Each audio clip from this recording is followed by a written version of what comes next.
राम नाम सा नमस्कार। मैं प्रदेशी पत्रकार बेरू सिंह राजपूत थे, देख रहे हो को राजस्थान विधानसभा का चुनाव है बहुत नज़दीक आ चुका है और हनुमान बेनीवाल की जो पार्टी है राष्ट्रीय लोकतांत्रिक पार्टी का जगह दौरा है बे सिलसिला शुरू हो चुका है और राजस्थान का माइन 5-6 जगह है बे दौरा है सिलसिला शुरू हो चुका है। और बार उद्देश्य की बात करा किसान की जगह कुछ समस्या है पर निजात पाने वास्ते बे रखे गए। अभी डूंगरगढ़ को परिदृश्य में आपने दिखा रही हूँ, कृषि मंडी के पिछली साइड को परिवेश है कि हनुमान जी बेनीवाल की पार्टी है अठे सैलाब है इसको देख सको और काफी किसान लोग है बे भी आया है और अपनी समस्या वगैरह का निजात है बे हनुमान जी बेनीवाल जी का आवेगा राष्ट्रीय लोकतांत्रिक पार्टी बहु कुछ रखेगा और बात करेंगे बे कुछ निजात वगैरह जरूर देवांगे। तो आओ डूंगरगढ़ इस सुंदर कार्यक्रम को अवलोकन करा अनोखो राजस्थान के सागे।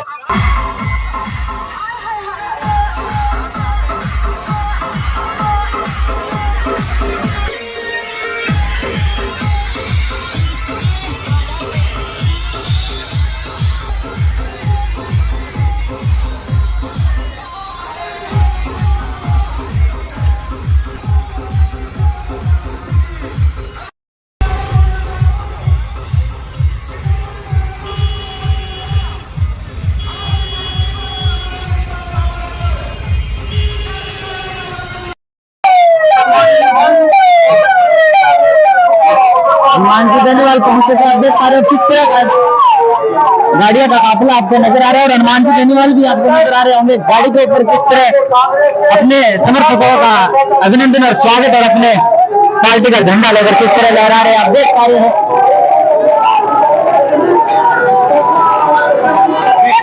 हनुमान जी बेनीवाल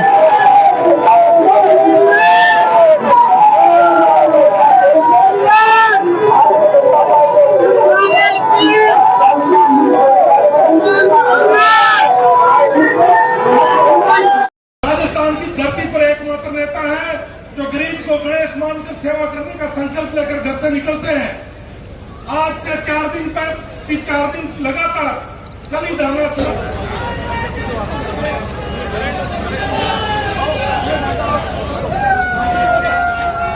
जोरदार स्वागत, जोरदार तालियां आप सबकी ओर से इस माला में हिस्सेदारी आपकी तालियां तय करेगी। जोरदार तालियों के साथ बड़ी माला में अपनी भागीदारी निभाएं। हनुमान बेनीवाल, हनुमान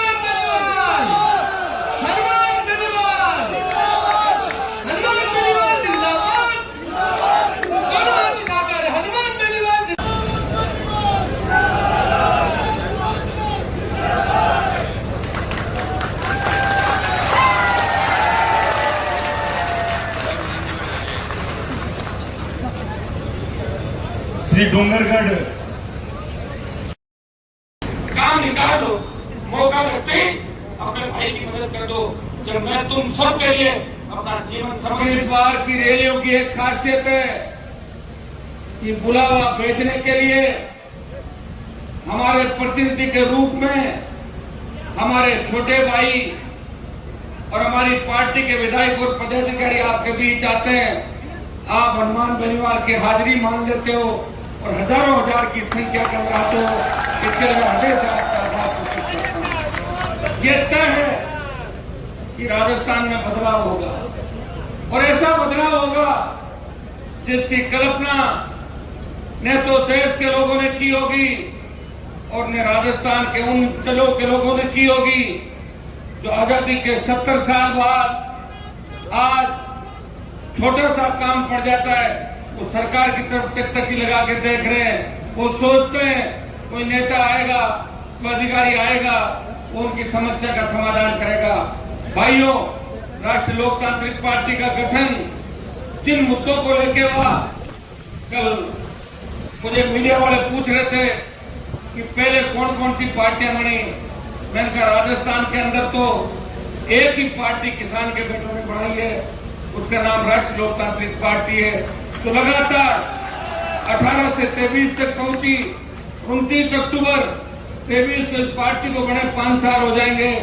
5 साल का जो सफर है वो आपके सहयोग आशीर्वाद से 5 प्रधान, 3 विधायक, 1 सांसद और राजस्थान में अगर किसी दल को मान्यता मिली, अगर राजस्थान के अंदर 70 साल में वो दल जिसको तैयार करने वाले जिसको खड़ा करने वाले खून पसीने से इस पौधे को सींच के बजट बनाने वाले आप हो।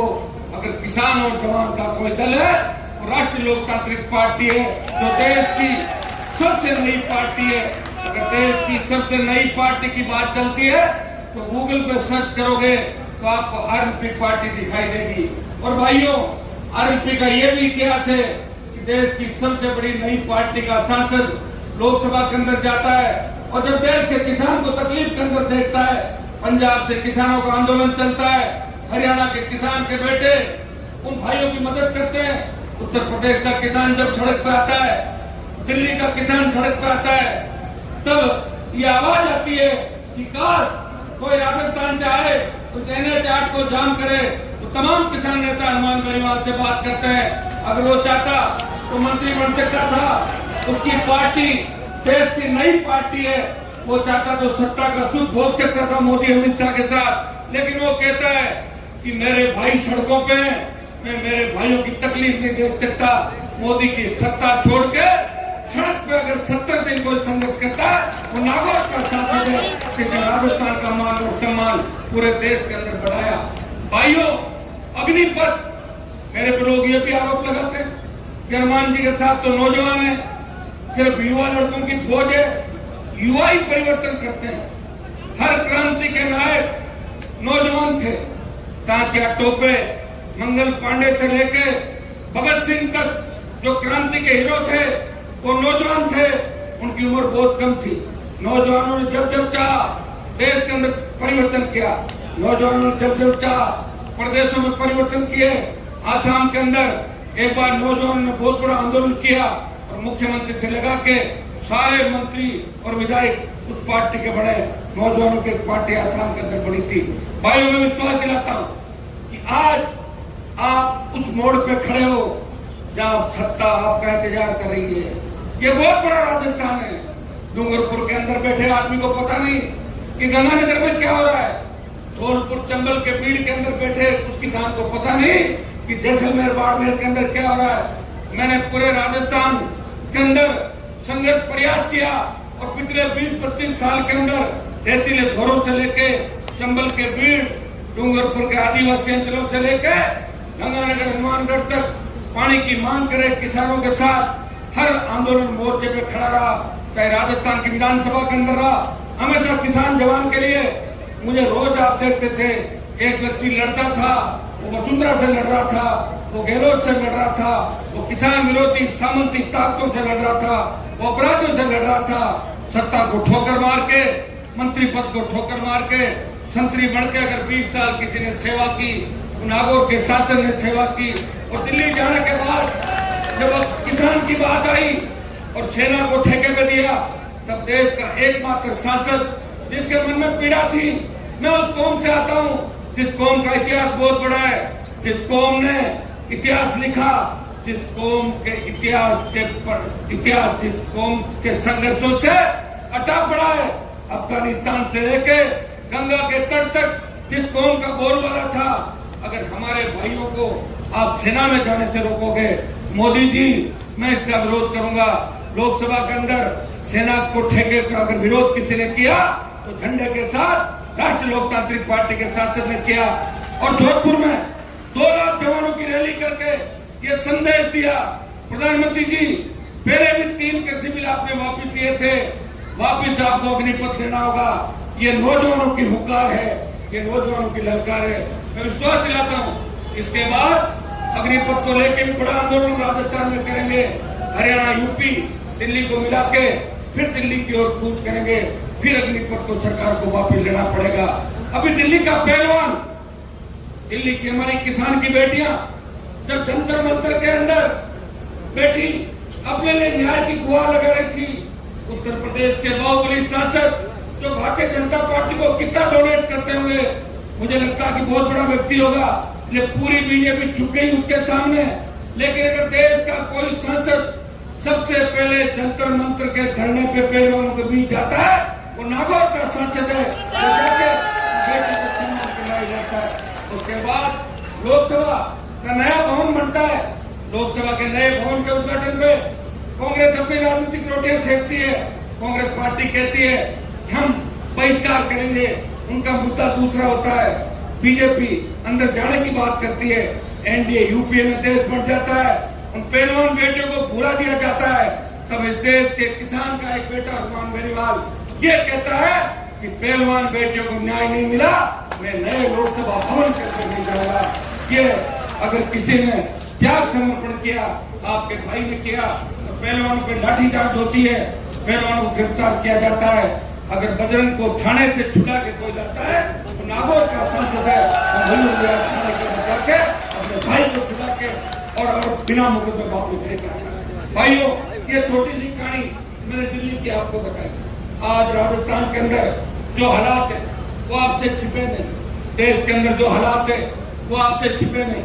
मैं यह इस कार्यक्रम की सफलता के लिए मैं धन्यवाद दूंगा हमारे छोटे भाई रानाराम जी, गिटारा, डॉक्टर विवेक मात्रा, इन लोगों ने बहुत संघर्ष किया डूंगरगढ़ के अंदर। दो तीन जब बैठे थे मोर्चे के अंदर, सिद्धिराम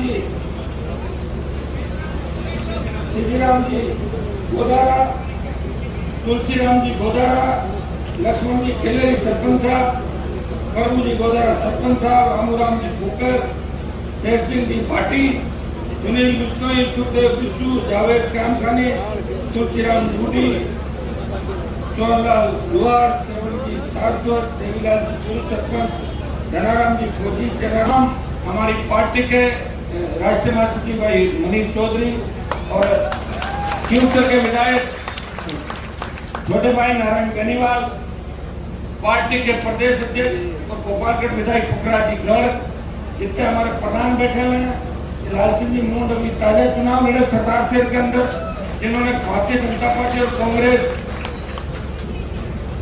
का दिमाग ठीक कर दिया था। सीताराम जी बैठे बगल में, चौधरी साहब बैठे उधर हमारे ताऊ जी, और तमाम ये हमारे सारे प्रवक्ता, पार्टी के सारे पदाधिकारी, सम्मानित मंच और हजारों की तादाद में उपस्थित मौजूद बुजुर्गों, नौजवान साथियों, मेरे भाइयों, आज राजस्थान उस मोड़ पर खड़ा है।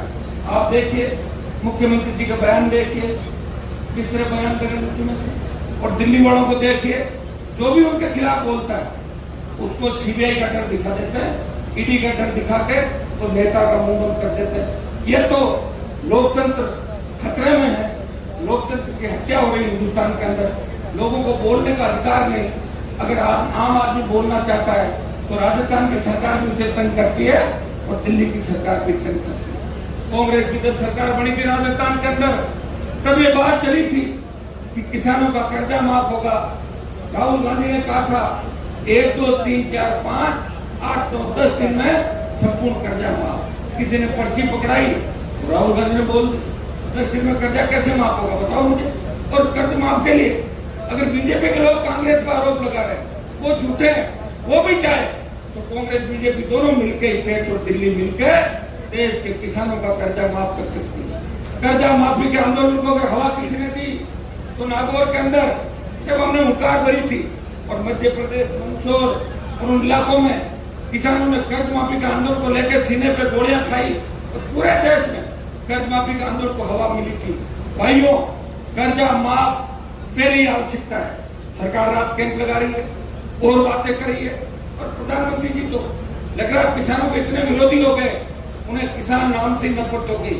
इसलिए प्रधानमंत्री को और उनकी पार्टी को चाहिए कि वोट लेने के लिए खाली ईडी, सीबीआई के अलावा किसान जवान की जो मौलिक समस्या है, जो मूलभूत समस्या है, उनका समाधान करे। किसान का कर्जा राजस्थान के अंदर संपूर्ण कर्जा माफ हो, देश के किसान का कर्जा माफ हो। भाइयों, ये 4 सालों के अंदर कर्ज नहीं चुकाने के कारण 19,422 किसानों की जमीन कुड़क कर ली सरकारों ने। इससे ज्यादा क्या बात होगी, आप बताएं मुझे। आज हालात बद से बदतर होते जा रहे। हमारे किसानों के बेटे जीतते तो समाज के नाम से और किसान के नाम से। कोई अशोक गहलोत को पॉलिटिकल पापा कहता है, कोई वसुंधरा को अपनी मम्मी कहता है और वोट आपसे लेता है। उन लोगों का भी हमें ध्यान रखना होगा, हमें ऐसे लोगों को जिताना। एक आप लोग क्या दयालु बोल दो, आपको दया आ जाती है, लेकिन दया एक बार ही करो, दोबारा नहीं। अगर कोई कपड़े फटा और सड़क पे घूम रहा है तो उसको एक बार अच्छे कपड़े बना दो और एक बार सिखा दो, और फिर भी वो नहीं मांगता है, उसको घर बिठा दो, दूसरे को मौका दो। ऐसे तो जीवन निकल जाएगा। कैसे काम? डूंगरगढ़ के अंदर मैं भाषण दे रहा हूँ, वहां वीर तेजा जी के भक्तों की, दशनाथ जी के भक्तों की, राम साहब पीर भैरू जी के भक्तों की, तमाम जो हमारे बीगाजी महाराज के भक्तों की कितनी बड़ी संख्या है। हाँ, ये सही है कि पिछली बार भी आपने कांग्रेस भाजपा को हरा दिया था, लेकिन जिताया किसको? जिसको जिताया क्या वो काम करने में कामयाब रहा? जिस पुल से जिस रेलवे ट्रैक से मैं आया हूँ, 15 मिनट 20 मिनट में मेरी गाड़ी फंसी रही। अगर कोई एम्बुलेंस आए और उसमें गंभीर मरीज हो, मुझे लग रहा है उसे ऊपर ही जाना होगा, इस ट्रैफिक के अंदर वो गुजर नहीं सकता। इस रेलवे के आरोपी का निर्माण अगर 4 साल में आपका विधायक ने करा चुका और वो अशोक गहलोत की गोद में बैठा हुआ है, मुझे तो अचंभा था आपके एमएलए का। एक बार तो जब सरकार गिर रही थी तब हल्ला हुआ था कि मैया जी कहाँ गए, बोले पायलट के साथ गए, और शाम को हल्ला हुआ कि पायलट के बाड़े से निकल के गहलोत के चले। कितनी स्पीड से भागे होंगे देखो आप, कभी फुर्ती नहीं खाई दिन शाम। और काश ऐसी फुर्ती वो डूंगरगढ़ के विकास के अंदर दिखाते। मैं तो सत्ता के खिलाफ हूँ, मोदी भी मेरे नाराज है, गहलोत नाराज, वसुंधरा मुझे देखना नहीं चाहती, फिर भी खींवसर के अंदर आप जाके देखिए, शायद खींवसर विधानसभा क्षेत्र के अंदर 7-8 तो कॉलेज सरकार ने डर से खोल दिए थे, हमारे पूर्ववर्ती सरकार ने खोले, अब की सरकार ने 5 खोल दिए। और अब वहां झगड़ा सड़कों का नहीं है, नागौर, खींवसर, मेड़ता और इन इलाकों में झगड़ा यह है कि सड़क 375 में 5.5 मीटर बना, ये झगड़ा चालू हो गया। 375 का झगड़ा ही समाप्त हो गया। और मुझे लग रहा है बीकानेर में तो जहाँ कोलाइट के अंदर 14 को प्रभु जी और रैली कर रहे हैं, वहां तो अभी भी ऐसे गांव होंगे जो सड़क मार्ग से नहीं जुड़े। मैंने राजस्थान को नापा है, जगह जगह बहुत से इलाके ऐसे हैं जहाँ के जनप्रतिनिधि सुस्त और कमजोर है, उन इलाकों में विकास नहीं हो रहा है।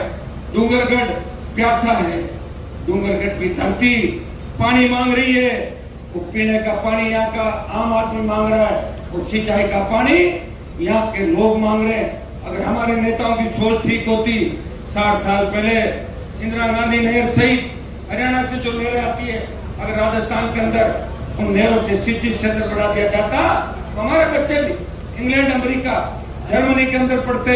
लेकिन नेताओं की सोच अच्छी नहीं थी, उनकी सोच थी कि मैं, मेरा बेटा, मेरे बेटे की बहू और मेरा भतीजा या मेरा भांजा इससे आगे नहीं बढ़े और आपको विकास के अंदर पीछे धकेल दिया। मैं धन्यवाद दूंगा नौजवानों का। क्या महाराष्ट्र गए, गुजरात गए, मद्रास गए, बेंगलोर गए, हैदराबाद गए, आपने वहां पे समाज का मान सम्मान बढ़ाया और यहाँ से हजारों हजार बच्चों को वहां रोजगार दिया। उसी के परिणाम है कि आज हमारा समाज, शेड्यूल कास्ट के हमारे भाई, ओबीसी के दूसरे भाई धीरे धीरे आगे बढ़ रहे हैं। अगर हमारे नेताओं की सोच ठीक होती तो हम 50 साल पहले आगे चले जाते। आज अगर हम आगे आए हैं तो इसमें सोशल मीडिया का बहुत बड़ा योगदान है। दुरुपयोग भी है, जीत का दुरुपयोग होगा, दुरुपयोग भी होगा। गलत तरीके से सोचे तो कोई सही बात सोचता है उसका उपयोग है, और गलत बात चाकू है, सब्जी काटने काम आता है और किसी को मौत के घाट में उतार देता है। तो सही सोचे, अगर सही सोच के साथ अपन चले तो जो क्रांति आई इस देश के अंदर वो पिछले 8-10 साल के अंदर ही आई है। जब मोबाइल नेटवर्क आया 15 साल में, सोशल मीडिया आया, इंस्टा और आपके दूसरे ट्विटर आया, इससे आप एक दूसरे को जानने लगे। आज हनुमान बेनीवाल डूंगरगढ़ के अंदर सभा को संबोधित कर रहा है, पूरा देश देख रहा है, पूरा विश्व देख रहा है। इस क्रांति जो आई है ये बहुत कम समय के अंदर आई है। मैं भाइयों एक बात आपको और कहना चाहूंगा, विशेषकर नौजवानों को, कि नशे की प्रवृत्ति से राजस्थान और देश का नौजवान खात्मे के कगार पे। सबसे ज्यादा भोले भाले हमारे किसान के बेटे वो किसी के झांसे में आ जाते हैं। अफीम की उंगली चटा दी किसी ने, 2 बार उंगली चटाई के मजा आ गया, 3 बार हो जाएगा। इसमें एमडी, चर्च, गांजा, मेरे विरोधी तो मेरे भी कहते थे कि हनुमान जी इतना कहते घूमने के अफीम खाते हैं तो दिमाग खराब होता। अरे अगर नहीं अफीम खाता तो फिर मैं सत्ता के अंदर कभी का चला जाता, अफीम खा के 2003 में सत्ता में मना कौन कर, अफीम खाता और वसुंधरा के साथ घूमता, कौन मना करता? 2003 मेरा 20 साल खराब नहीं करता। ये विरोधियों की बात है, उनको तकलीफ है, ये क्यों घूम रहा है, ये क्यों जगा रहा है, ये क्यों होशियार कर रहा है, ये होशियार कर रहा हमें भी जाना पड़ता है। लोग कहते हैं हनुमान जी घूम रहे हैं, आप क्यों नहीं घूम रहे हो? तो बड़े बड़े बोर्ड नहीं देंगे, जो जा रहे हैं आपके लिए जाके इस तरह की बातें करेंगे।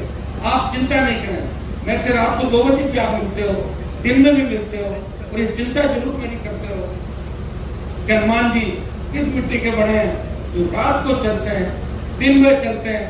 और सरकार मेरी नहीं है, फिर भी मेरे पास कोई व्यक्ति आता है, मैं मना नहीं करता कि आपका काम नहीं करूंगा। मैं फोन उठाता हूँ, SBI जी, DG, कलेक्टर, जिसको फोन करना होता है फोन करता हूँ, गरीब को गणेश मान के सेवा करता हूँ। और इसी का परिणाम है कि आज सबकी धूप के अंदर अपना भाई का आशीर्वाद मुझे याद है 2018 के अंदर बीकानेर